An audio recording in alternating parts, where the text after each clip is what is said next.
Napakalakas pala ng asin. Hindi mo ba mapaniwalaan?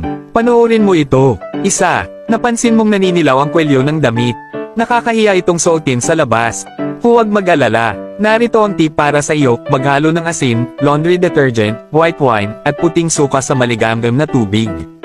Ibabad ang kwelyo, kuskusin ng 2 minuto, at mawawala ang paninilaw, parang bago ulit. 2. Nag-fade ang kulay ng damit.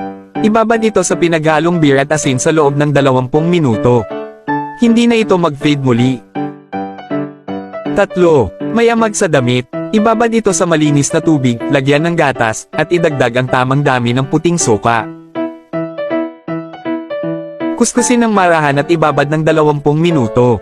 Pagkatapos, kuskusin ulit, madaling matatanggal ang mantsa ng amag. 4. Paano alisin ang mantsa ng tsokolate sa damit? Ibuhos ang kaunting Sprite sa mantsa, lagyan ng dishwashing liquid, at hintayin ng ilang minuto. Kuskusin ng paulit-ulit, madali itong matatanggal.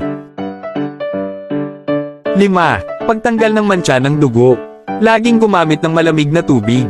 Lagyan ng sabon, kuskusin ng paulit-ulit, at ulitin ang proseso kung kinakailangan. Mas malinis pa ito kaysa sa laundry service.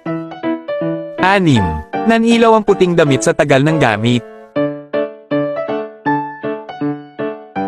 Maglagay ng 5 cm ng toothpaste, kaunting asin, at laundry detergent sa palanggana.